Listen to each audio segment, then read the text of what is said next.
Famille, bienvenue à ma chaîne YouTube. Moi c'est Sissi Mac et ceci est ma première vidéo. Ça y est, enfin, je peux vous offrir ma première vidéo. Il était temps, alléluia. Et pour ma première vidéo, j'ai choisi de vous parler d'un documentaire qui est juste devenu un véritable mouvement culturel. Je ne sais pas si vous voyez déjà de quoi je vais parler. Alors, je vais vous le dire. Il s'agit du documentaire Homecoming de Beyoncé. Eh oui, le documentaire là où elle nous dévoile avec émotion les coulisses de son show à Coachella. Elle a effectué l'année passée. Je ne sais pas si vous avez vu ou pas les shows de Beyoncé à Coachella l'année passée. Coachella, déjà pour revenir, Coachella, c'est un grand festival américain qui se déroule à Los Angeles, précisément en Californie. Et Beyoncé, elle était la première noire à être à la tête d'affiche. Dites-vous que ce festival-là existe depuis de Michael Jackson, de Whitney Houston, Aretha Franklin, Tina Turner. Ça existe depuis tous ces temps. Beyoncé, elle était la première noire. Et pour ça, vu qu'elle était la première noire, elle n'a pas voulu nous faire la Beyoncé, nous représenter sa couronne de fleurs comme elle le dit elle-même. Non, elle s'est décidée de représenter à Coachella, c'était quoi la culture noire. Et pour moi, je crois que c'était tellement reçu parce qu'elle a bien fait la chose. Hein. Elle nous a bien présenté, représenté vraiment. Elle a représenté tout un peuple avec son orchestre, voilà, ses danseurs, et tout le monde qui l'a accompagnée. Elle nous a bien représenté avec son groupe, on va dire en général. Et tout. Donc, pour commencer, moi, ce que j'avais fait, je me suis dit, je vais noter. Comme ça, moi, je suis rassurée de rien oublier. Et j'ai fait carrément, j'ai noté là, recto verso.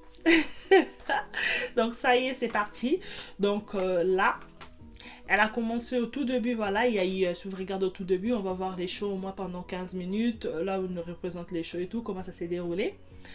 Et là, après, elle va commencer à expliquer en fait le pourquoi, pourquoi elle a choisi de représenter la culture noire à Coachella et tout ça. Donc voilà.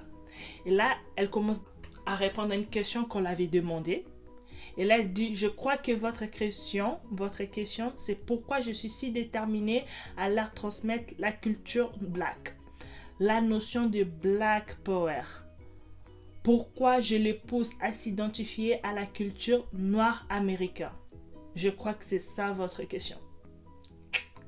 Et là, elle va répondre, déjà, selon moi, j'ai pas le choix.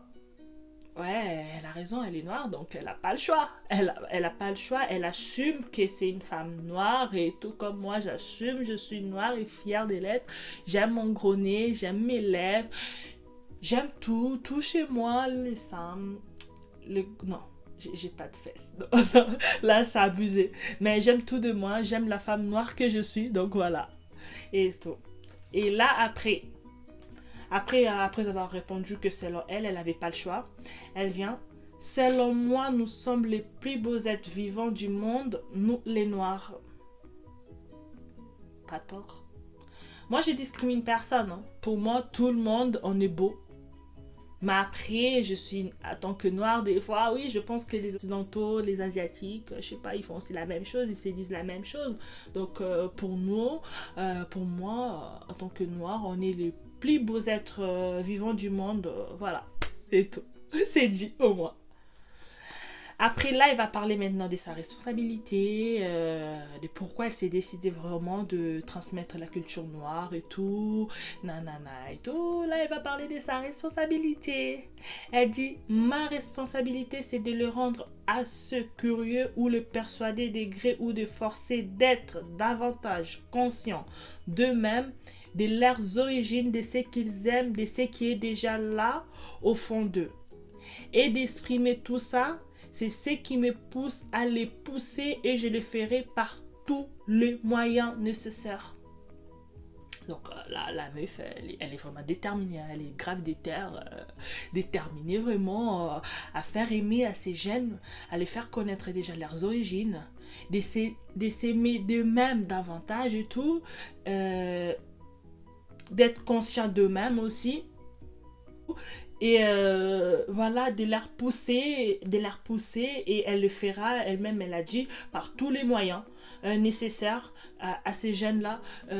Là, elle parle plus aussi aux jeunes noirs américaines, parce que vraiment, en Amérique, il y a pas mal de discrimination entre le peuple noir, et surtout encore, on va dire précisément pour la femme noire. Elle a dit elle-même aussi, la femme noire, elle n'est pas du tout respectée en Amérique, et moi je dirais en général, je mettrais toutes les femmes en général, on n'est pas du tout respectées. Donc les respects même en Afrique, là où on vient, partout aux Antilles, Brésil, Haïti, partout là où il y a la femme noire, elle n'est pas du tout respectée.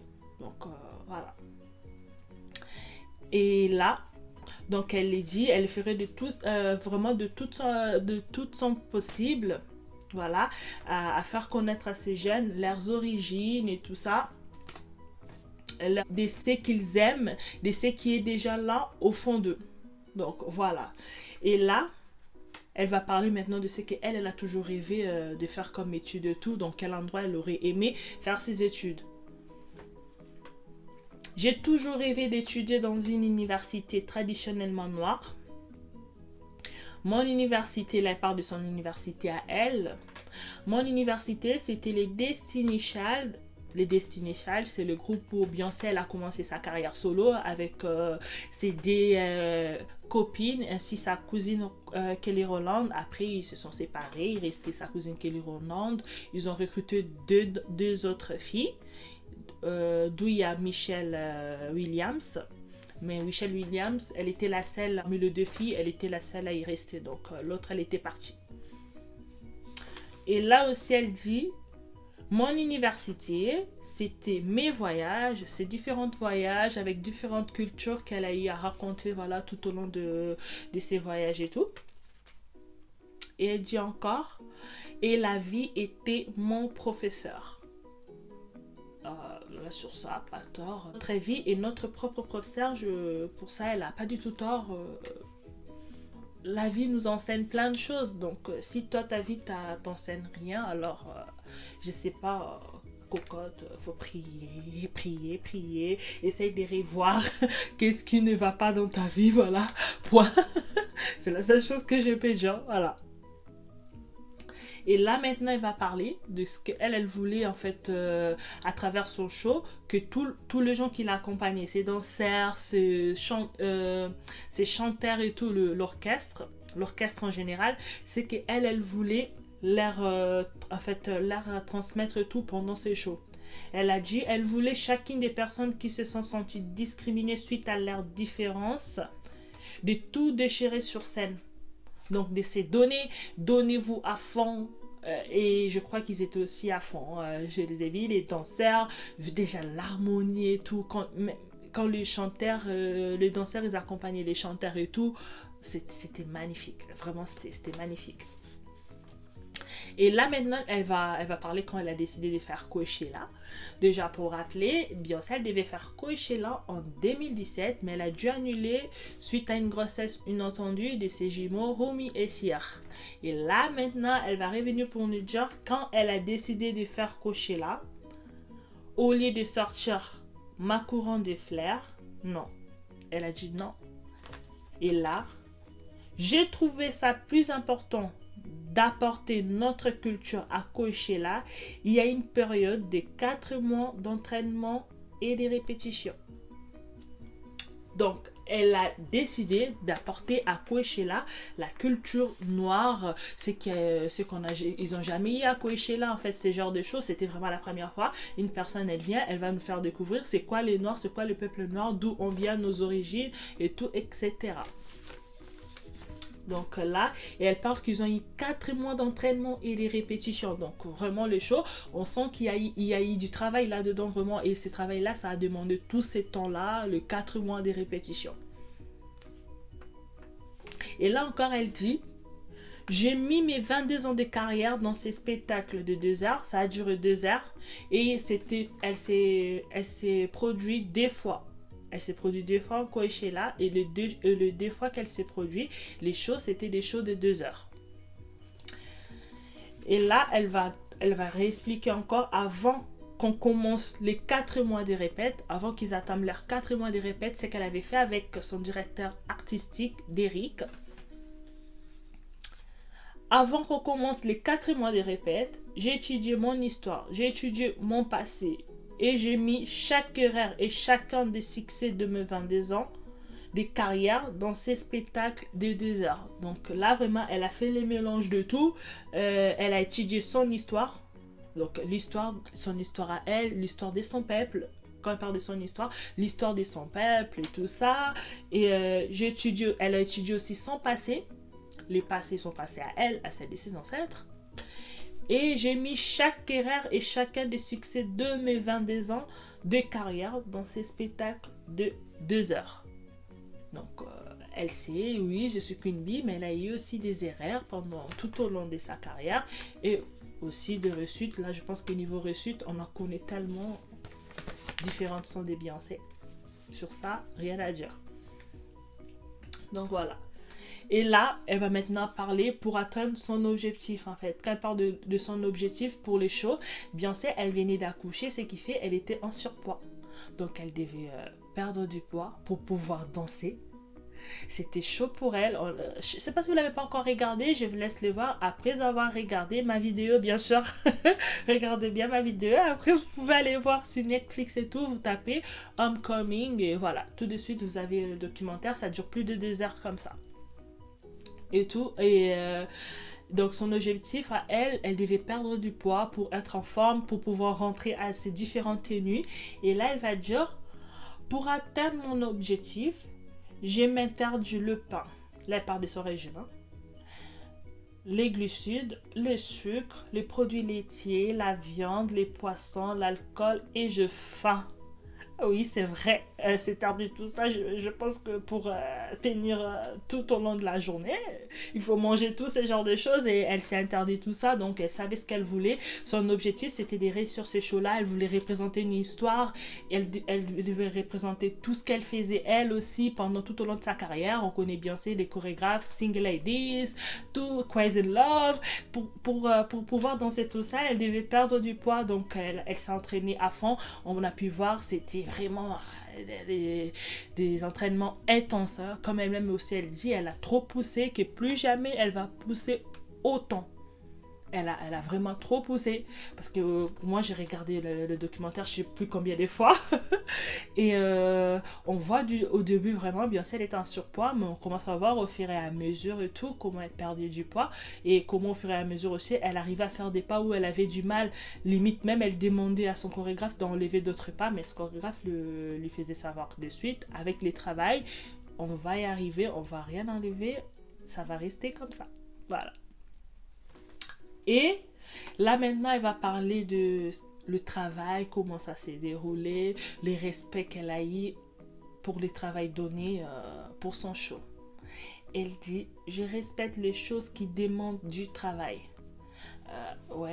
Je pense que qui ne respecte pas les choses qui demandent du travail, c'est une personne qui n'a pas d'ambition, c'est une personne que elle rêve pas dans sa vie, c'est une personne vraiment, elle pense pas à réussir sa vie. Donc il ne respecte pas tout court les choses qui demandent du travail. C'est une personne qu'elle est de toutes ces choses-là que je viens de citer. Donc, voilà.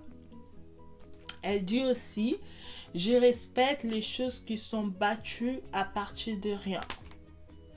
Donc là, on a pu aller voir le documentaire, vous verrez au tout début, ils étaient là avec l'orchestre. Elle-même, elle disait, j'avais de l'autre côté, j'avais de l'orchestre et tout, des choristes. De l'autre côté, j'avais des danseurs. De l'autre côté, j'avais les gens qui faisaient des steps et tout. Elle avait pris différentes personnes.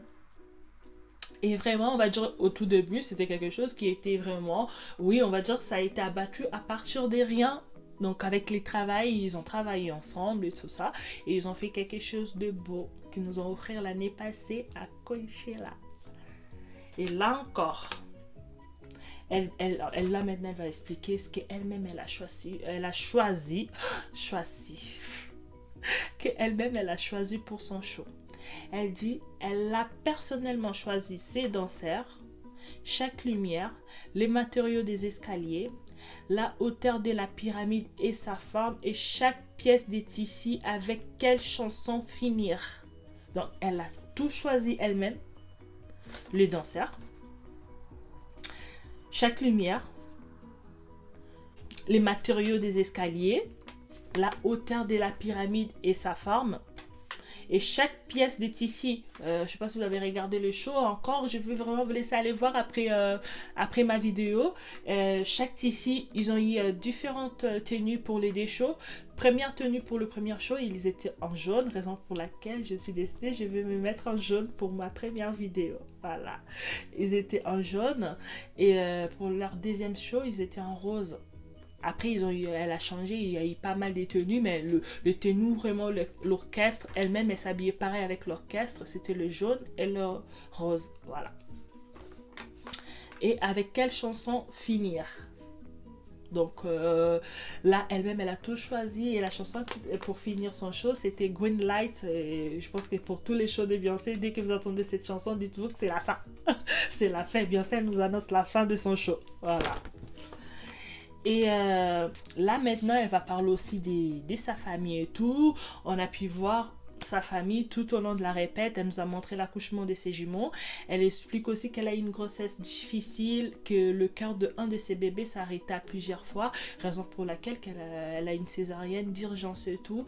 Donc elle nous montre la naissance de ses enfants, le temps qu'elle passait avec ses enfants et tout pendant des répètes. Quand elle pouvait ramener ses enfants et ben pendant sa pause elle retournait pour donner à manger les seins à ses enfants. Donc elle explique au tout début pour elle, quand elle avait commencé des répètes, son esprit et son corps étaient ailleurs. Donc son esprit et son corps étaient à la maison avec ses enfants et son mari. Donc mais sauf qu'elle devait aussi être là pour son travail. Elle avait pris un engagement qu'elle devait respecter et que surtout elle avait une histoire à représenter à Coachella, à tout le monde qui connaissait pas la culture noire et tout. Donc elle était là, mais elle a tenu bon. Elle avait son mari qui l'avait accompagnée et tout pendant des répètes, son mari Jay-Z, les rappeurs. Il faisait des petits massages à sa femme, c'était tout mignon. C'était tout vraiment, c'était mignon genre et tout. Et donc elle a montré plein de choses, des images avec sa fille Blue qu'elle chantait. Elle chantait comme sa mère, donc c'est la fille qu'elle était là en train de chanter. Et là maintenant elle va expliquer pour les gens qui la connaissent et tout, pour elle sa famille est sa prioritaire, ma sanctuaire, ma faiblesse ainsi ma force. Donc là vraiment elle explique, qu'on a pu voir tout au long du documentaire comment elle tenait à sa famille. Et ce qui était encore beau à voir, cette femme riche qu'elle est en train de dire que oui, elle devait être là pour ses enfants, sa fille de 6 ans qu'elle avait besoin d'elle, ses jumeaux, son mari. C'est pas qu'il lui manquait de moyens de se dire je vais payer des nounous qui vont rester là surveiller mes enfants. Pour elle, non, elle se base pas qu'à ça. Elle s'est dit qu'elle doit vraiment être là pour ses enfants et pour chaque mère. Ouais, c'est logique. Donc voilà. Et tout. Et moi, il y a une phrase qui m'a beaucoup touchée, c'était la phrase qu'elle avait dit vers la fin. Et cette phrase, c'est la chose qui nous manque pas mal. C'est la chose vraiment qui manque pas mal à nous, les peuples noirs. Et elle dit, sans communauté, il n'y a pas de libération. On doit être en communauté. Je vois, il y a des filles sur YouTube qui sont là à dire des choses, à se débattre du fait qu'ils ne sont pas respectés, les filles noires. Précisément, ils ne sont pas respectés, que les autres, et on les paye, mais nous, on reçoit que des miettes, ça veut dire des maquillages en retour, ou des choses vraiment. Ils ne gagnent pas très bien leur vie. Ben, laissez-moi juste vous dire, en fait, si on n'est pas en communauté, ben, ouais, il n'y aura pas on sera que des prisonniers de ces gens-là. On doit être en communauté, on doit être comme ça et pas hypocrite non plus. Vraiment, on doit être soudés. On doit être soudés. Donc, si vous regardez le documentaire, elle explique aussi elle-même. Elle dit en fait, on était tous soudés, on était tous synchro, on savait tous ce qu'on voulait pour ces shows. Voilà pourquoi les shows étaient reçus, les filles ou les garçons, les noirs tout court. Donc, on doit être en communauté. Et comme ça, on aura la libération sur tout ce qu'on veut faire en tout en général. En tout. On voit des jeunes noirs, ce qu'ils sont en train de subir en ce moment. C'est vraiment, ça fait mal et tout. Donc voilà. Pendant les shows, on a vu nos jumeaux français qui étaient là, qui nous ont représenté la France. Voilà. Nos jumeaux, les twins, ils étaient là. Il y avait une danseuse nigériane. Elle a grandi aux États-Unis, précisément à Atlanta, Voilà, elle a fait 10 steps. On va dire les steps, c'est quelque chose de sa famille. Tout le monde fait 10 steps, quoi. Donc, elle est arrivée. C'est juste que, voilà, tout le monde fait 10 steps. Allez, hop, moi aussi, je vais faire 10 steps. Donc, voilà, elle a représenté la danse qui représentait, voilà, toute sa famille, les steps et tout. On a eu une des danseuses de Beyoncé. Elle venait d'accoucher d'un garçon. Et pour elle, faire ce show, elle a dit, pour elle faire ce show, c'est quelque chose de magique que son fils, un jour, quand il va grandir, il va dire, ma mère, elle était dans ça. Donc, vous voyez, donc c'est des gens vraiment, ils savaient l'importance de ce show-là.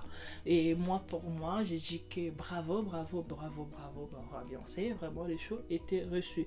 Et pendant le show, elle a eu des invités surprises. On a eu le Destiny Child, Kelly et Michel, ils se sont produits avec elle. On a eu sa petite sœur Solange aussi. Sa petite sœur Solange, ils ont fait un choré ensemble, toutes les deux et tout. Voilà, tout ce que j'avais à dire pour le documentaire Homecoming. Je ne sais pas si vous avez regardé, allez voir. Après, dès là aussi, vous-même, vous allez donner votre opinion. Moi, vraiment, de moi perso, vraiment, j'ai beaucoup aimé, parce que l'histoire, vraiment... Pour moi, l'histoire, elle a bien représenté le peuple noir. Donc voilà. Alors, j'espère que la vidéo va vous plaire. Et sachez-le que je suis très très ravie de vous présenter ma première vidéo. Vraiment, je commence à être impatiente. Mais là, je suis très très ravie de pouvoir vous présenter ma première vidéo, la famille. Je vais vous laisser liker et aimer. Et surtout, n'oubliez pas de vous abonner si vous n'êtes pas encore abonné. Et n'oubliez pas de cliquer sur la clochette pour avoir mes notifications pour mes prochaines vidéos. Et j'avais aussi une proposition à faire. Pour les prochaines vidéos, dites-moi les filles, j'ai 3 propositions. Première proposition, ça va être le vidéo sur le bien.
Comment je fais les soins pour traiter mon visage, comment je fais partir les taches que j'avais au visage. Deuxième vidéo, ça va être sur la mode. Voilà, je suis une vendeuse et je fais des études à la mode. Donc, c'est quelque chose qui me passionne beaucoup, la mode et tout.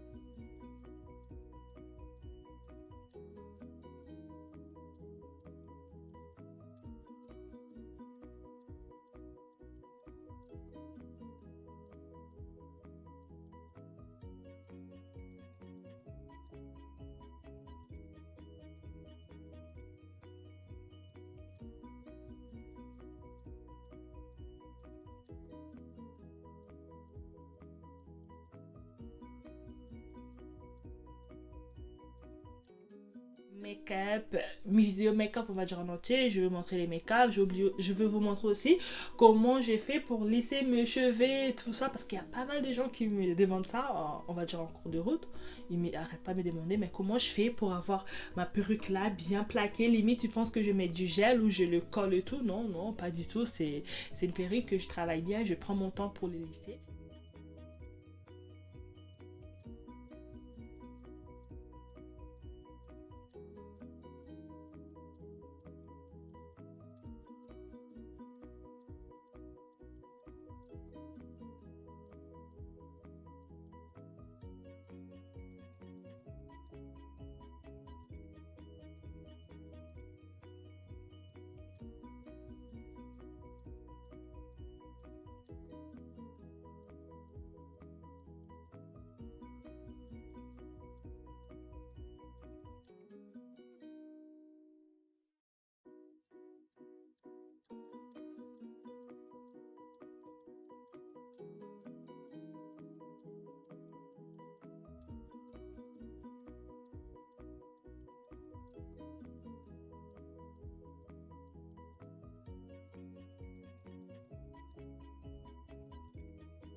Alors, dites-les moi ce que vous préférez parmi ces 3 vidéos. Je vais vous les faire en premier. Après, je vais vous présenter aussi les des autres. Donc, voilà. Merci la famille. C'était Sissi Mac. On se dit à bientôt. Bisous. Mouah.